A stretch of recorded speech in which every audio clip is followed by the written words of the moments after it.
Hello, everybody, and welcome to another I Work in Sport live interview. This is the show where we talk to accomplished sport business professionals. I'm here to share their knowledge, experience, tips, advice in order to help you succeed in your career.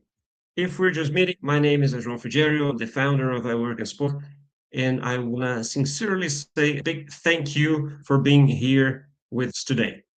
If you're coming back, you know the drill. This is an interactive session. Would like to see you participating. And I start asking you to let me know where watching from. So if you could put that in the comments, that would be great. Also prepare your questions and comments to our guests. By the way, if you participate in the interview, there will you have the chance to win a prize today. So keep that in mind. So today I have the pleasure to welcome to the show for the third time sports marketing guru, Michael Payne.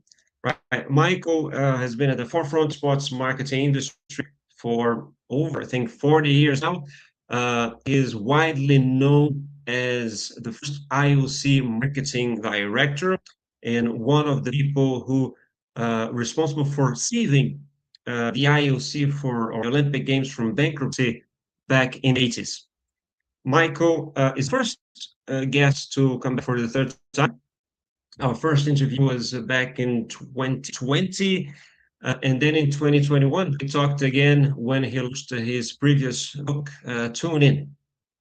Now, Michael is back here to talk about his latest book, Fast Track and Dark Deals, How Sport Became Business and Business Became Sport. Thank you, Michael, for sending this over. Already started to read it. It's a very strong title, by the way. I wouldn't expect anything else from a marketing expert. Anyway, he has a lot of stories to tell. So without further ado, let me get Michael in to join me right after this.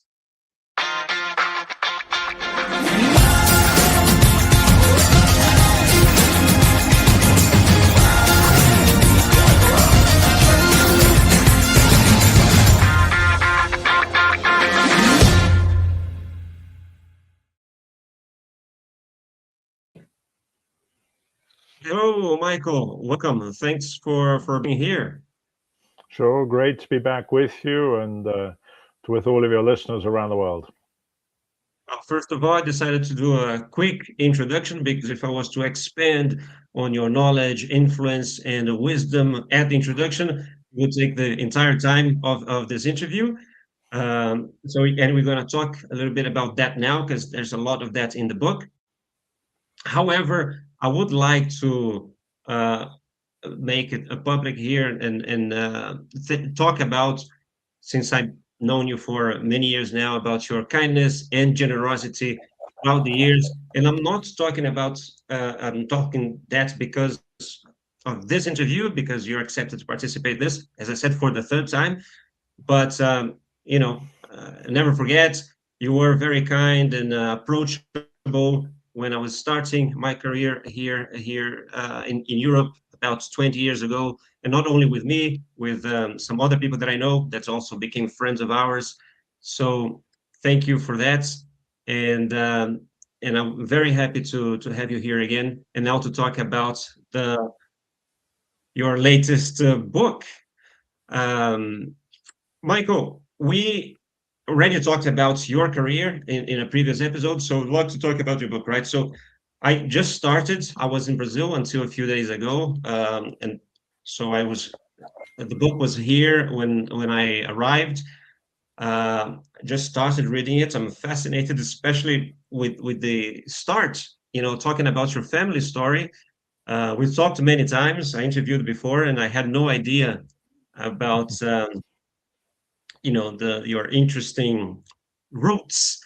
Maybe you would like to start by that, and then I have to say that the second part that I already jumped to was to the end of the book. I was really intrigued by your lists as well. We can talk about that, but can we just start by your the young Michael Payne, and how your family history may have influenced you to do what you do?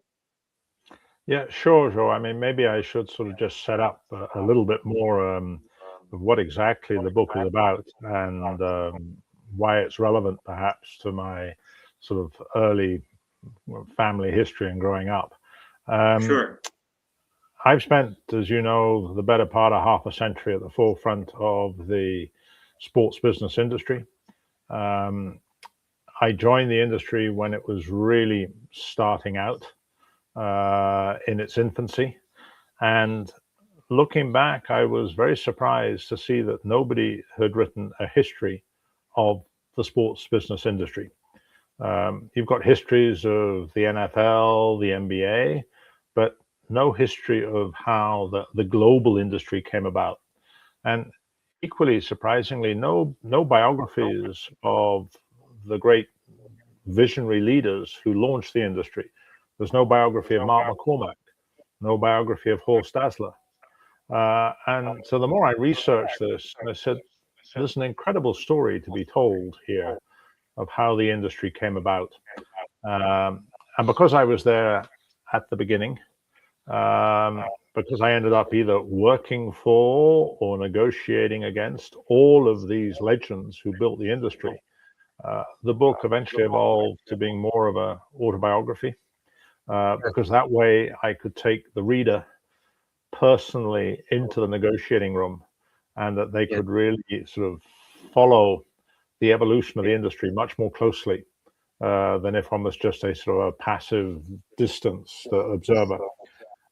And I take you through the 50 years, and then at the end of the book, sort of say, well, I hope you've enjoyed this journey. What does the next 50 years have in hold?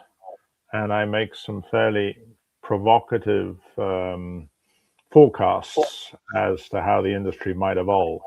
There's much to create debate. But because it was an autobiography, then I thought it was probably appropriate to introduce myself Yes. so that the reader would have a better understanding. And the book starts out, the actual opening sentence is a little known fact, but that my grandfather at one stage was the most sought after terrorist in England because he was leading the breakaway movement for Ireland's independence. And that sort of family history, which also extended to the family on the other side, moving to South America and building one of the largest estancias in Argentina and fighting Indian tribes to reclaim the land. So various wily journalists have sort of asked the question whether uh, this sort of family history was helpful in my development of ambush marketing tactics, of fighting to defend the Olympic brand, of what was a very edgy, colorful history, and equally at times a fairly edgy and colorful business career. Yes, yes. Well, as I said, I'm kind of still sort of starting there, and I found it fascinating. I did not know that about you, and want to see how, I mean, the book evolves. But we can obviously talk about few things about the book. The other one part that I already went through more thoroughly was your top 10 lists, which I also found quite interesting. Well, for two reasons. One, obviously, a lot of the people that you mentioned there in many areas, you got different categories of people that you listed, and you couldn't keep only 10. So you cheated a little, and then you had the other Worthy, mentions, worthy mentions. worthy mentions, which was really nice. So, and yeah, well, anyway, just talking about one person there, and we're going to talk about some more as well. I saw also in one of your posts, um, and you mentioned that in your book as well, that I think the person that's impressed you the most in your career was Jack Ma. That was surprising to me because I was really thought that you were going to mention someone from sports, or Bernie, or Samaranch, or even someone else. And then you mentioned Jack Ma, who I imagine that you met not that long ago, was a relatively recent. Why is that? What's impressed you so Well, much?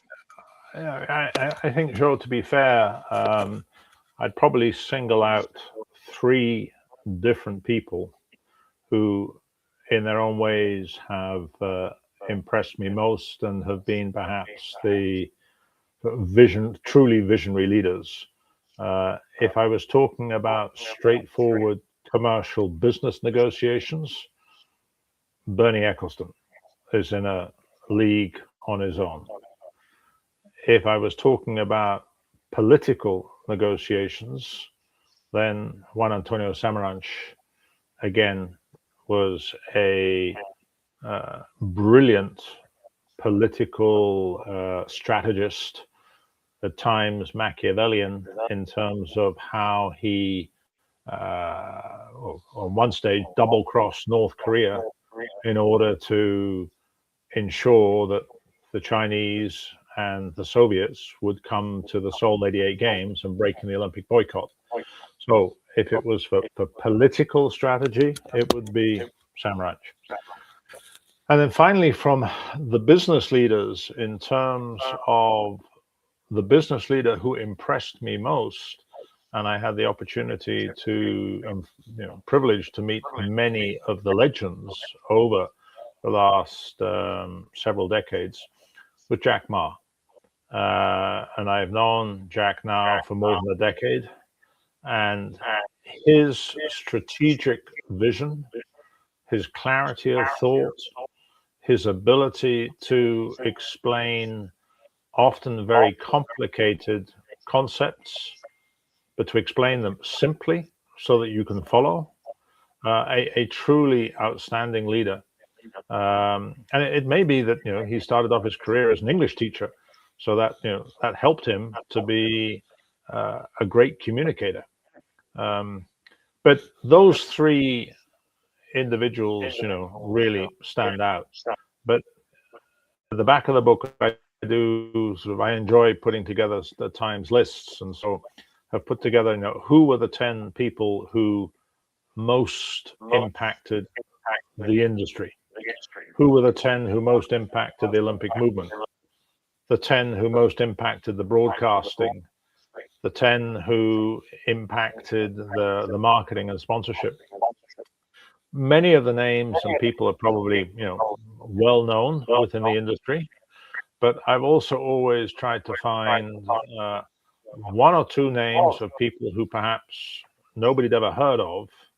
And, when I tell their story, you realized what a fundamental contribution they made to the industry. You take in broadcasting a remarkable gentleman called Sir Kenneth Hughes, and I think very, very few people have ever heard of him, and yet he probably single-handedly is the individual that created the TV rights industry. And so I thought it was fascinating to, find and learn out more about who were these people who, in the process took a cottage, very basic industry into what is a multi-billion dollar, perhaps one of the three most important, if you take the whole sport leisure industry, three most important industries in the world.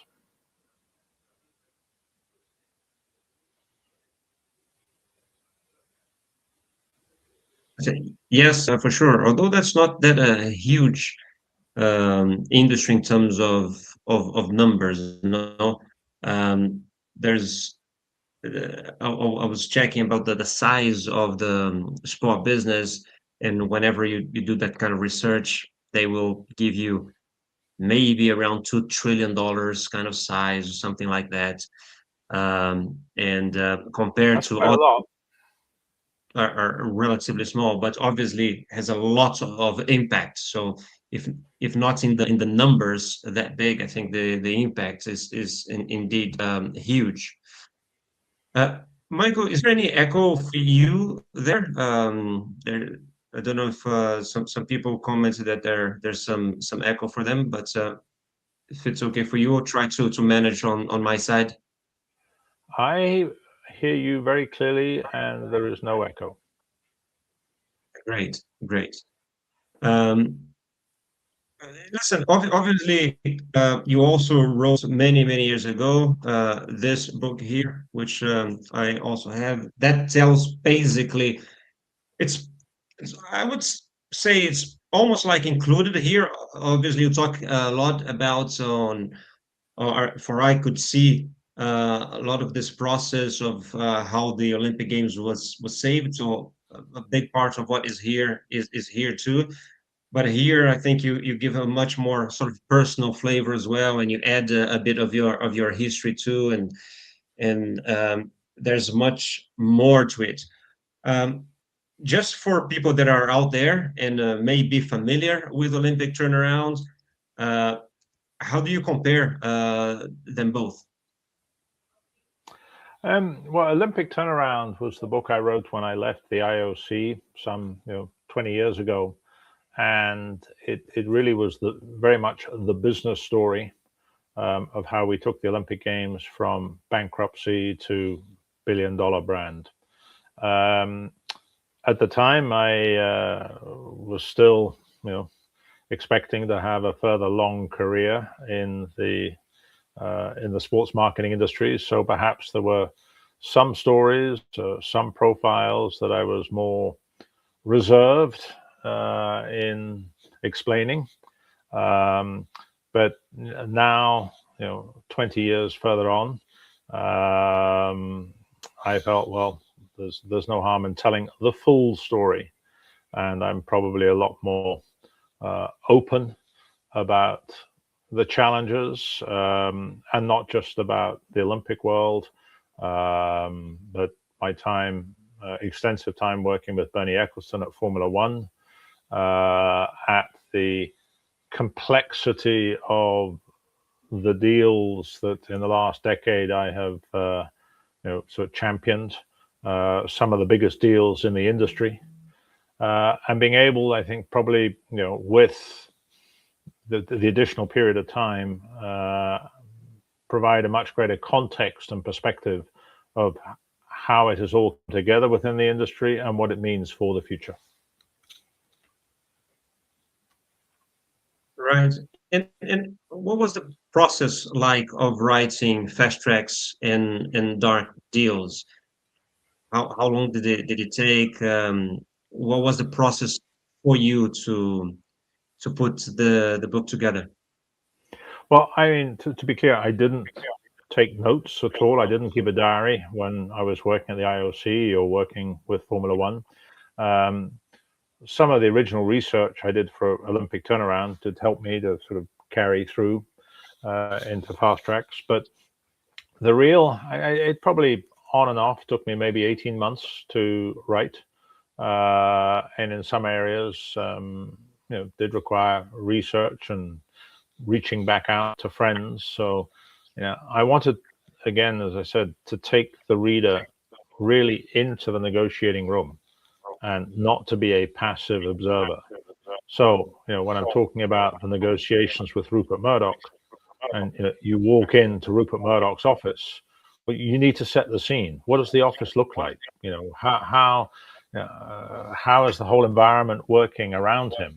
And that provides a much more, colorful, I think, fun story to follow, but also, to really analyze how negotiations came about and what are the key lessons to learn from that.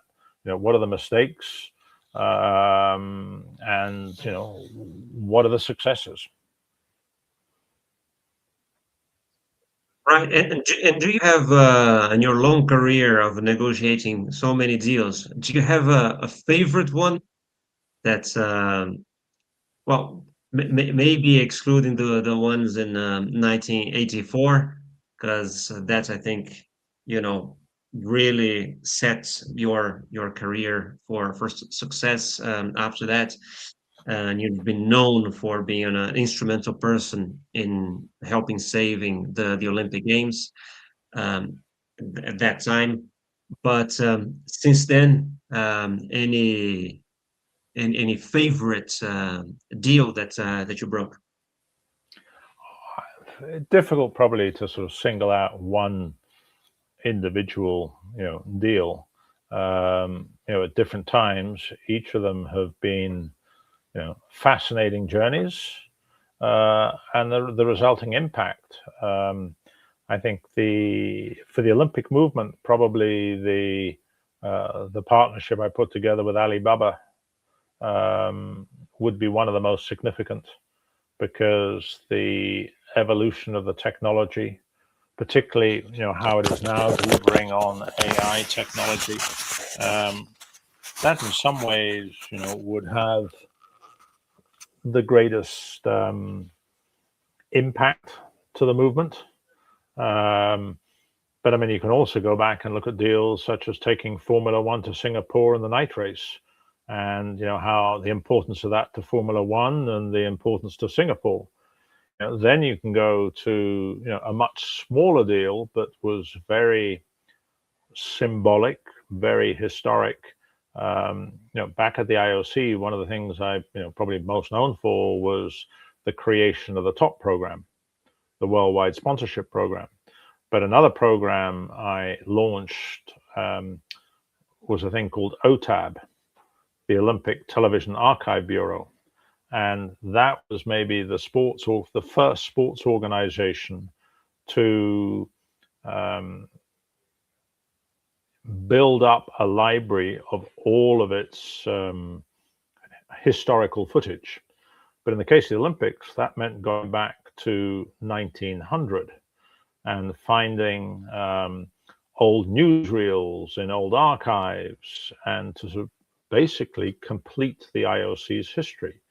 And that program, which I put together in the mid-90s, and put an expert team together to help research around the world where footage could be found, and some of the most important material and footage revolved around the 1936 Olympic Games, the Berlin Olympic Games, because there was a very famous filmmaker who was tasked with recording those games, and that was Leni Riefenstahl.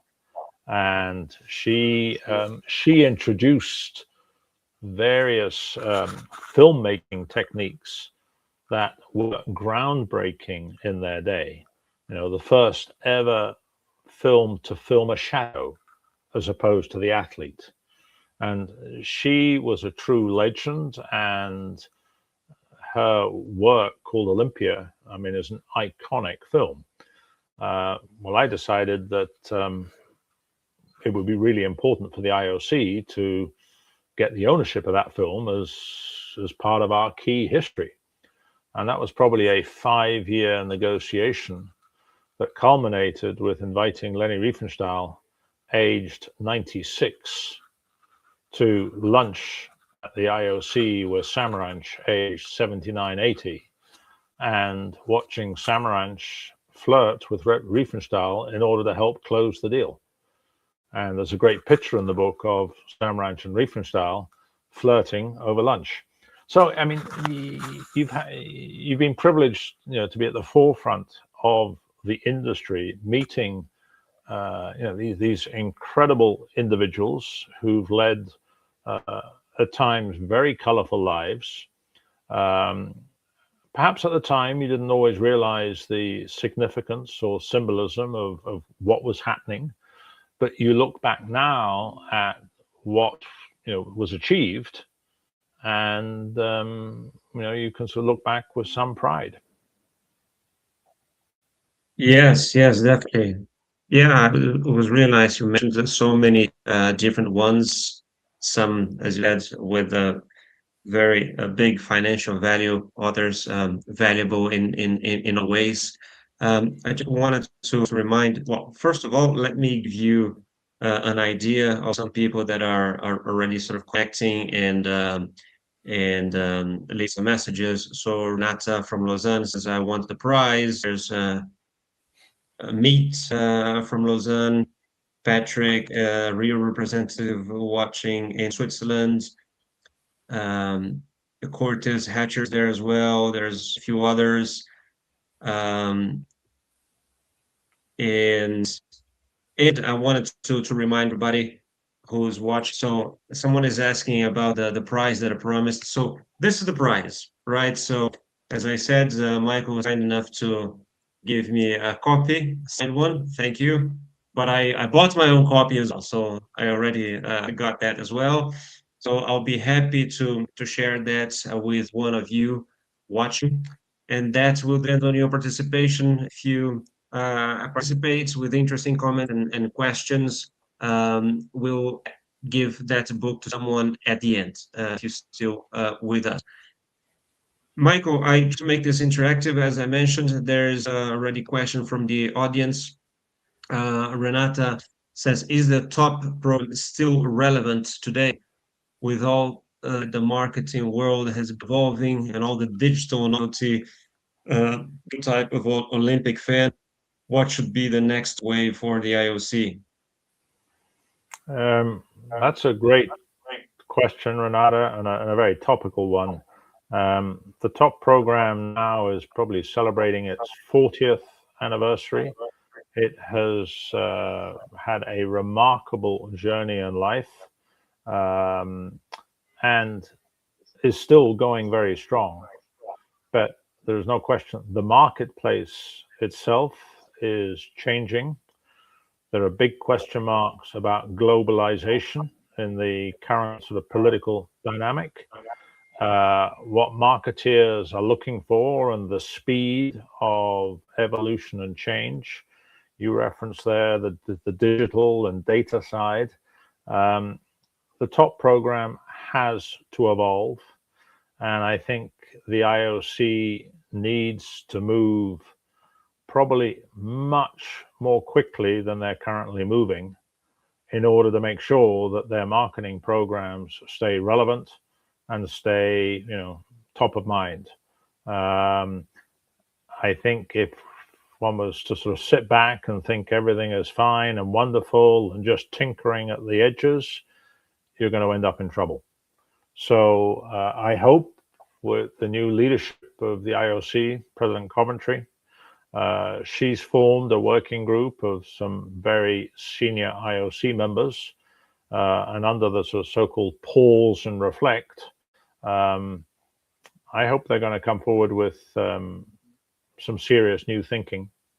I mean, to be clear, the top program itself is not broken in the way that one or two people, have sort of advocated, but it does need to significantly evolve. Michael, so when the top program came into place, was that the main revenue stream for the games at the time, or in the 80s, broadcasting was already a big factor? That question, just for me to complete, is just an initial question, because if now when we talk about the role of the top program, and we understand that the top program has to do with the partners, but the marketing partners. However, a big chunk of the money for the games and other sports nowadays comes from broadcasting. And this is what is really also changing a lot how people consume sports, consume content on TV, and not on TV anymore, and various other media outlets. I want to ask you if is it possible to even like draw a parallel from what was happening there in the 80s and the potential risks and maybe opportunities now. The last chapter of your book is Back to the Future. I imagine that I didn't get there yet, but I imagine that there's some reflection about that as well, where it's going. So how do you see this whole change that is going on, especially not only just on the market side, as Renata pointed out in her question, but on the media side, that is where the big chunk of revenue for sports come. Well, I mean, you're dealing with a lot of issues there, Joe.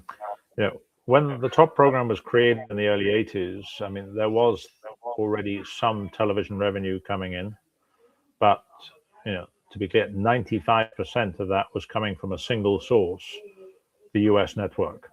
And, any business model that has 95% of their revenue coming from a one single source, particularly in a political environment, is leaving yourself very, very exposed. So a key part of the early development of the marketing was, yes, to find revenue, but also to diversify beyond just television. To be clear, the original, it's funny looking back at the top program now. It was real touch and go whether we were going to pull it off, because the idea of bringing all of the countries together into a single marketing program, let's be very blunt and clear. As far as the National Olympic Committees were concerned, this was a hostile takeover. They already had the Olympic rings. They didn't trust the IOC with the management of the rings, and they, frankly, were not enamored with the idea of a worldwide program. You then were caught in the middle of the Cold War, and you looked at the Soviets and others. They didn't want the budgets of National Olympic Committees increased, because if it was, they would just have to increase their budget to stay competitive. The Americans were saying, hang on, these are American companies that are going to be sponsoring, and you're going to distribute the money around the world, and you're going to give it to the communists? Get out of here. So you had a real uphill struggle to convince all the countries to join. Similarly, there was a real uphill struggle to convince all the companies to sign up. Coca-Cola and Kodak signed up, immediately, but that was about it. And most companies said, well, if you don't have any advertising in the stadium, we're not interested. Or we're not interested in a global program. We'll just pick up a few key markets. And it wasn't until we succeeded in bringing Visa and 3M on board that it completely changed the mindset of how companies approach sponsorship. And interestingly, Visa and 3M, they had no history of sports sponsorship. So they didn't come with any preconceived ideas. And they decided that they wanted to make the Olympics the heart of all their marketing. Visa had a major competitive battle running with American Express for market share. And they put together what was a very aggressive marketing campaign. And nobody had ever seen sport being used like this, which was, if you're going to go to the Olympic Games, don't forget to take your Visa card, because the Olympics doesn't take American Express. This transformed Visa's business, and it was a major wake-up call across the industry to say, this is how sports sponsorship works? Wow. But up until that point, it was absolute touch and go whether we were going to succeed in pulling the top program off.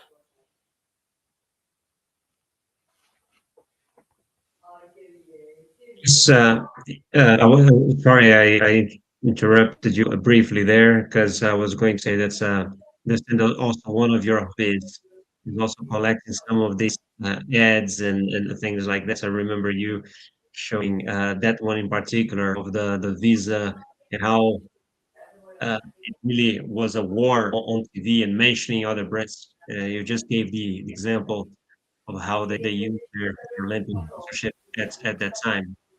No, yes. Listen, it was great to look back into that. However, on the media side now, now obviously we're thinking of new players. perhaps as a Netflix and others. Can you already have maybe not a clear, but an idea of where things are going to go?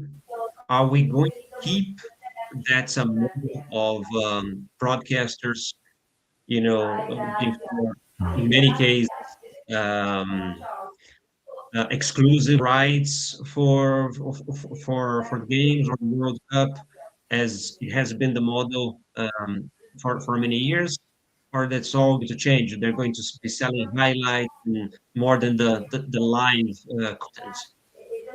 I don't know what Well, happened, right? the media world is continuing to change and change at a very rapid pace. The sports business industry sort of kick-started the moment there was more than one TV channel in a country, because the moment you then created the competition of a second channel, and that created sort of the bidding rights for sports content. And you have the likes of Rupert Murdoch or Kerry Packer, who really understood how the power of sport to launch new TV stations. Well, nothing's changed on that. You've got streamers, you've got the technology players, all recognizing that sport is a major tool in order to build the audience. Now, is it going to change in terms of who will the future broadcasters be? I mean, absolutely it's going to change. But is it going to be the sort of the technical, the Amazons, the Googles, the Netflix, who are sitting on the fence? They've sort of dabbled. The other day, Netflix, Apple took on the US TV rights for Formula One. Or is it a name we've not even heard of today? Or is it the athlete? Because when you have an athlete who's got 1 billion followers, he controls the story about his life, his family, how he trains, his dog. And increasingly, the story about what is happening off the field of play is as important as what is happening on the field of play. And the athlete obviously controls fully the content of what's happening off the field of play. And I can well see scenarios where the athletes are going to become their own broadcaster.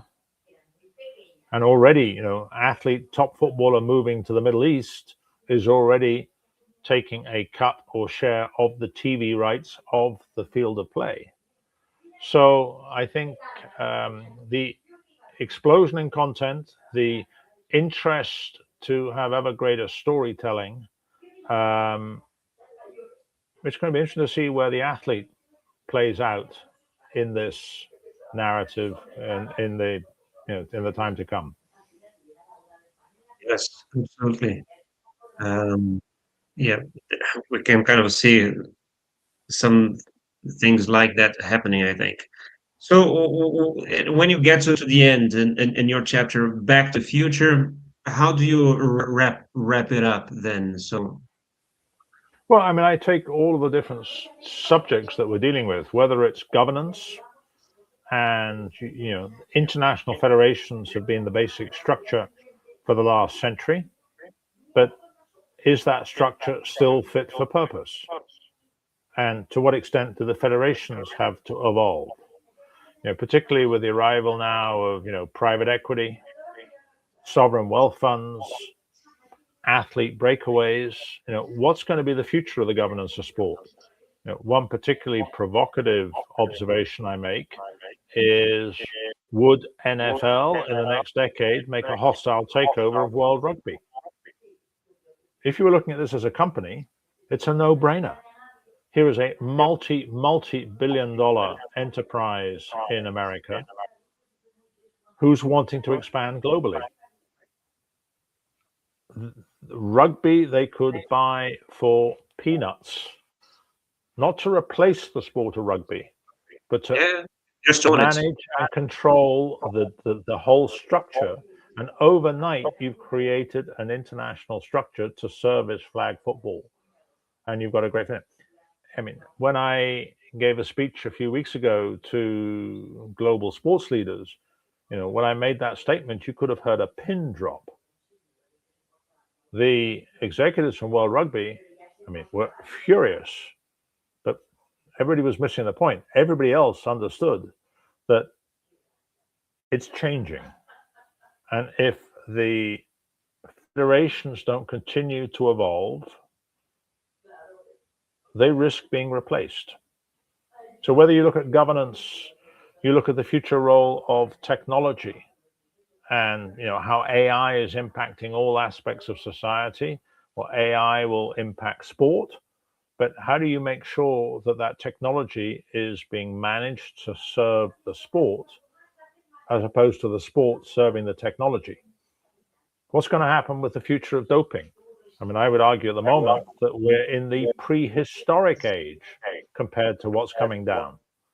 And the technology, when it's implanted in the body as opposed to just wearing it, at what stage are all athletes going to have to walk through a metal detector in order to see what are they wearing inside? What are the ethical issues here? Is the Danish footballer Fredriksson, is it fair that he wears a heart pacemaker?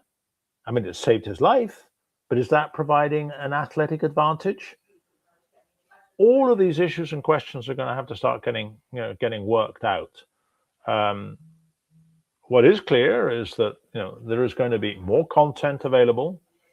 The fans are going to have more ways to engage, but the sports leadership is also going to have to step up to the mark and be leaders in defining how do they want the future of sport to be presented, and how do you make sure that sport doesn't lose its soul?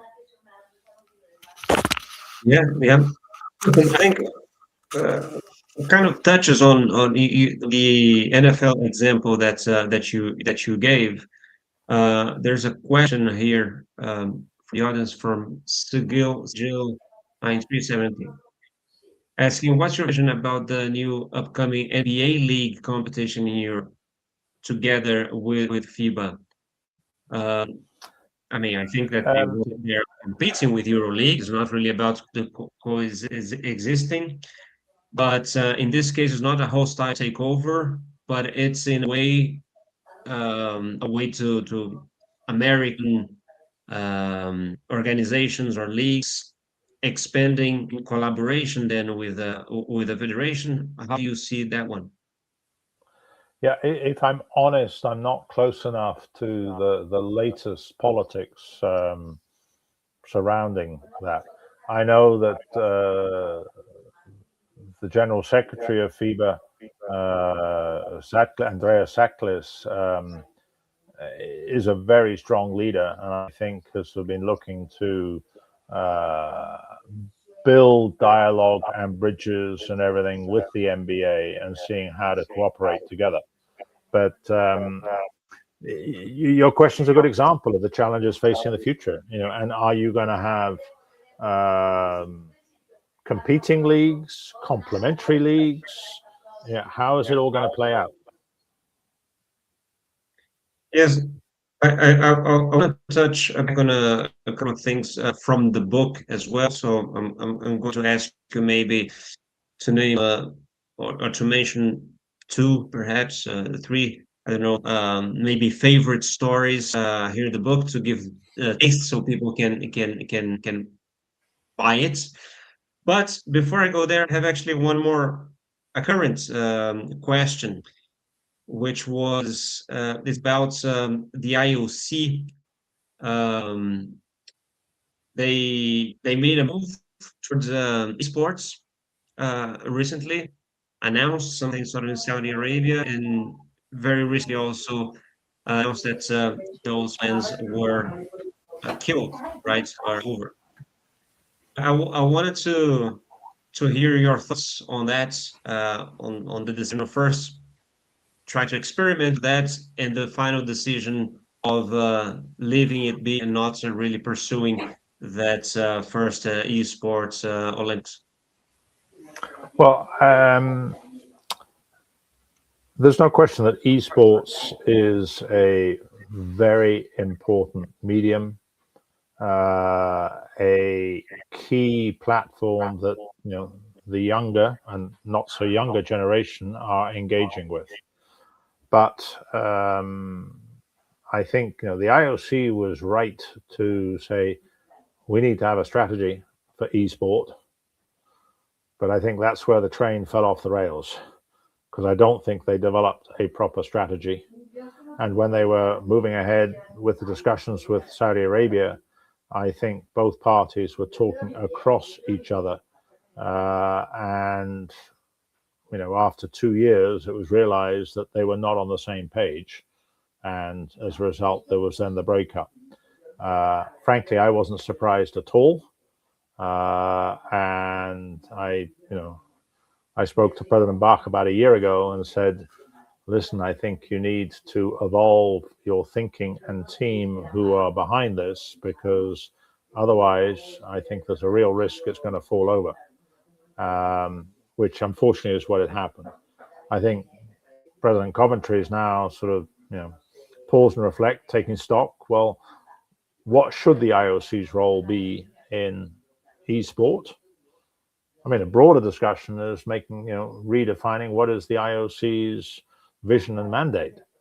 How much time and attention is focused on the product, the Olympic Games, and how much time and focus is on all of these other UN type initiatives, which human rights and all these other aspects which play an important role in society.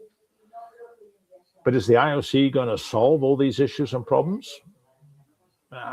I'm not sure.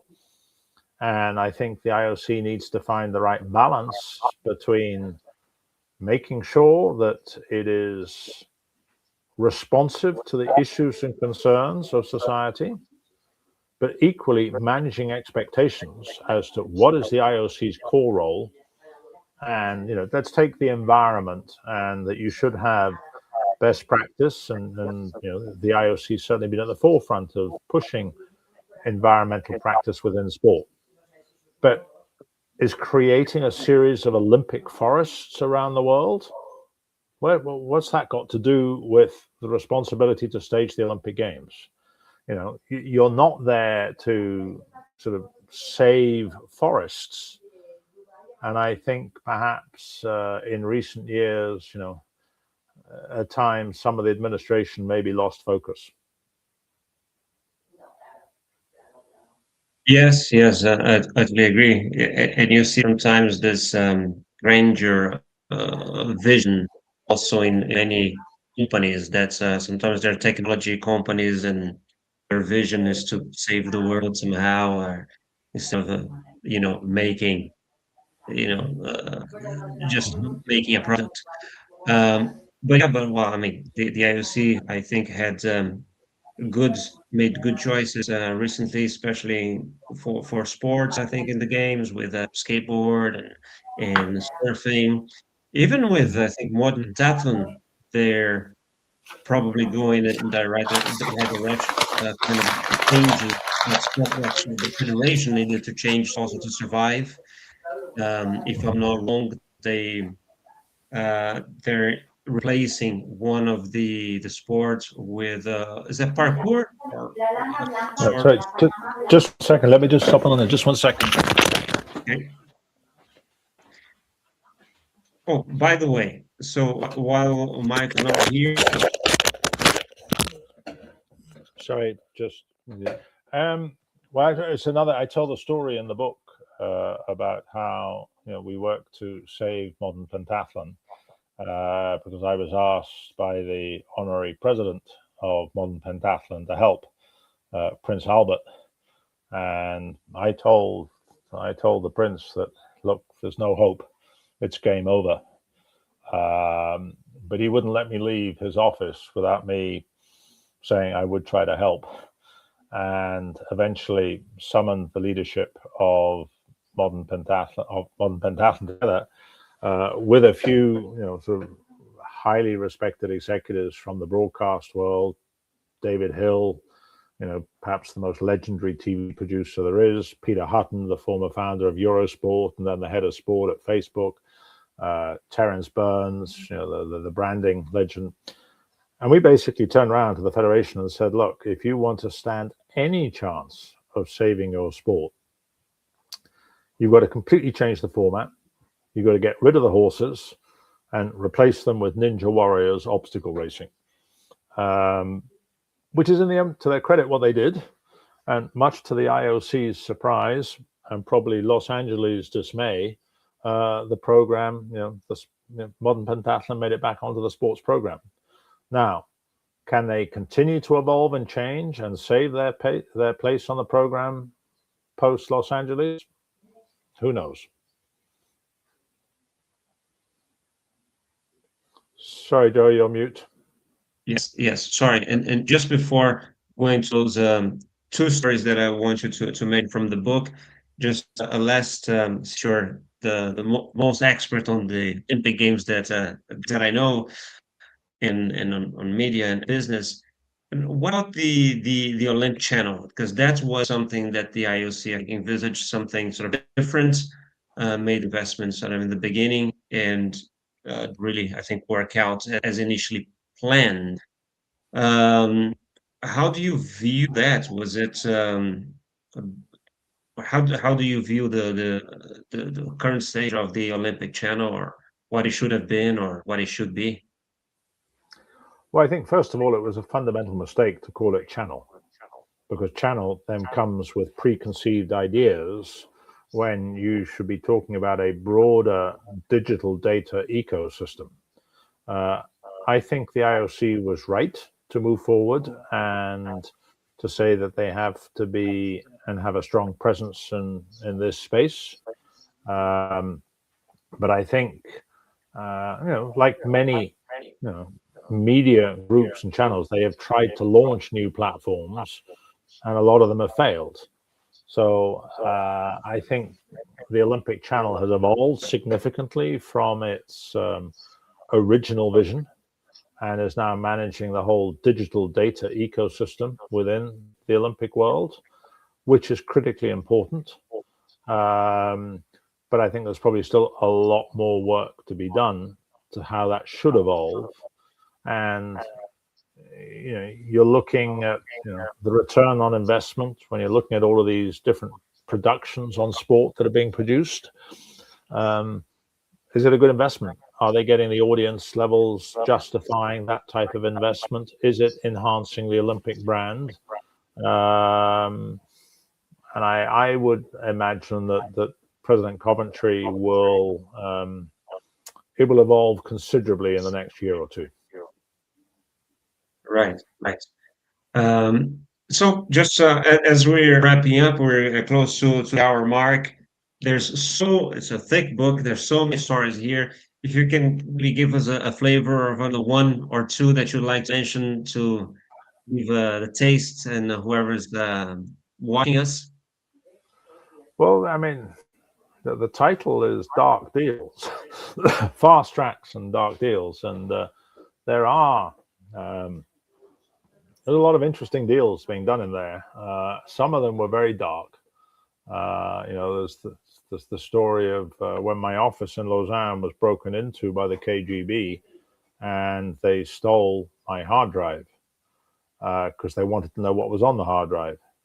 About a year later, I found myself in Sochi, skiing behind a gentleman who was wearing handcuffs, and attached to the handcuffs was a briefcase, which meant only one thing: he was carrying the nuclear codes, and that he was skiing 2-3 meters behind the gentleman who had the command of the nuclear codes, the Russian president, Dmitry Medvedev at the time. And I was invited to go along and to meet. And when we got to the bottom of the run, I sort of somewhat tongue-in-cheek said to the president's chief of staff, he said, "Well, now you've won," this was for Sochi, "now you've won, can I have my hard drive back?" There's a lot of colorful stories and everything in there. How, the negotiations to bring Formula One to Russia and the negotiations that I eventually teed up for Bernie with Putin. I'm sure people, one thing I can assure, they will not be bored in reading the book, even if it is quite chunky at sort of 650 pages, and maybe initially a little bit intimidating because they think this is going to be some heavy academic tome. Well, I can assure you, whilst there may be a lot of learning in there, it's not an academic tome. And I've been accused by a number of readers now who've just got the book of ruining their family life. And I said, what do you mean? And they said, well, we picked it up to read a few pages and we couldn't put it down and have not spoken to the wife in 3 days. So now we have to go back and reconnect with the family now that they've finished reading the book.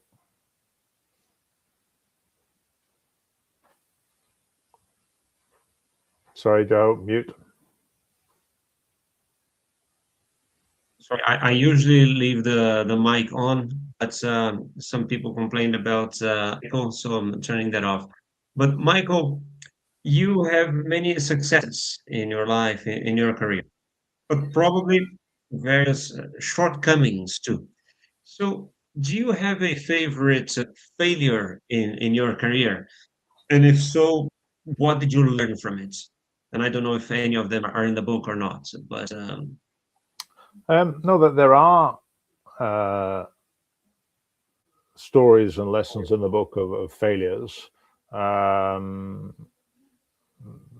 whether it's necessarily sort of on my side. I mean, one of the most important things I learned early on was the importance of listening in a particular negotiation as you're trying to develop negotiations, the importance of listening to understanding where the other side is coming from.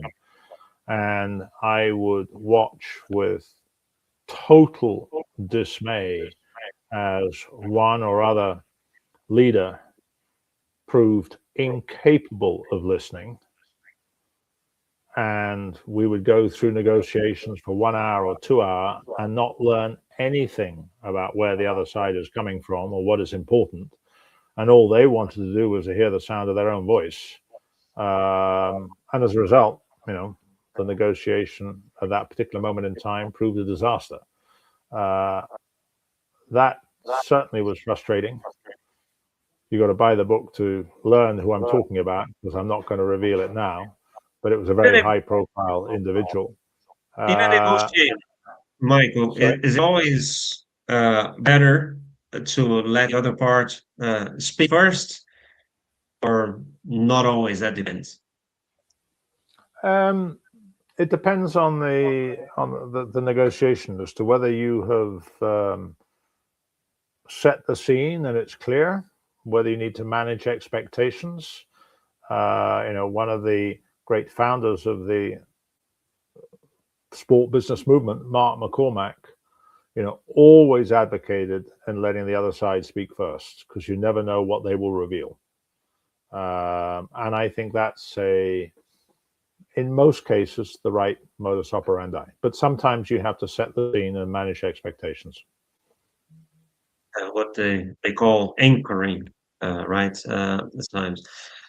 Michael, listen, I did have a couple more questions here, and there was a few comments from the audience here, but some people also mentioning your previous interview with us. So it's on the comments. But since I promised an hour, I don't want to take much of your time. I will have one final question, but before we wrap up, I've been going over the comments and questions here.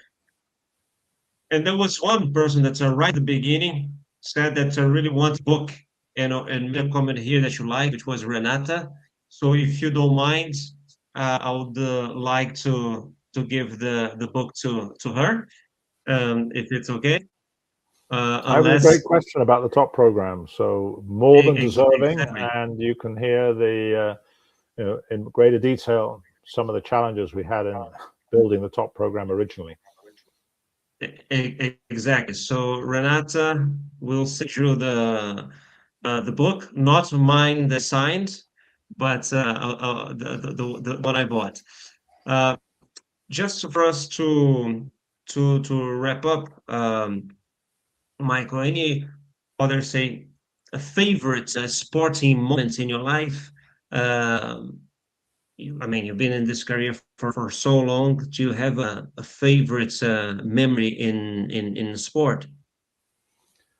Um, uh, there are so many, but one thing I often ask, "What's your favorite single moment?" And funny enough, it was not at a sports competition. It was not on the field of play, but it was traveling with the Olympic torch on the bus with the torchbearers, and I mean they were all community hero programs. And watching the facilitator, the hostess on the bus, turn around and ask, each of the torchbearers why they were selected, and would get to one torchbearer who knew exactly who she was going to be handing the torch off to, but the person she was handing the torch off to had no idea who she was. And then the conversation started with the hostess saying, "So why were you selected?" And she said, "Well, I'm an anonymous organ donor." And then goes to the next person, "And why were you selected?" "I received an organ from an anonymous donor."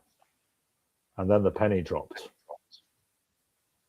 And the sheer power of the human story, when you're watching, the, if you want, here is the inspiration of the Olympic flame, the power of the Olympic flame, and you look at the magic. Some of those stories, are truly special. I mean, a true, celebration of humanity. And I tell a few of the stories in the book. And at times, I know people have been reading it, and they said it's difficult not to keep a dry eye in the house. Yeah, I got the goosebumps as you were telling the story. And actually, just one more before I let you go, because this is I work in sport, and a lot of people that are watching us really want to progress in their career in sport. So, what advice do you give to someone wanting to start a career in sport at the moment? Well, I mean, joking apart and very self-serving, you probably would do quite well on reading the book, because it tells my story and journey from how I began and the lessons of that.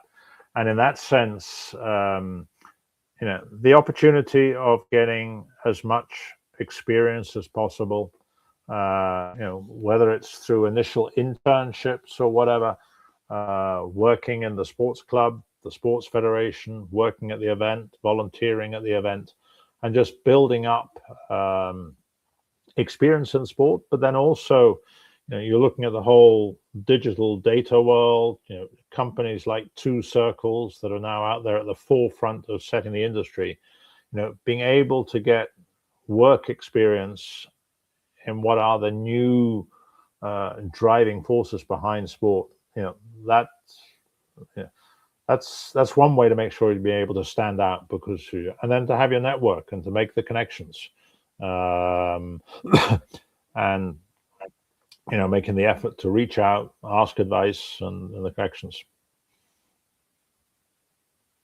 All right. Thank you. This is golden advice. Thank you again, Michael. There was a question here for someone asking if the book is accessible in Africa, which is in South Africa.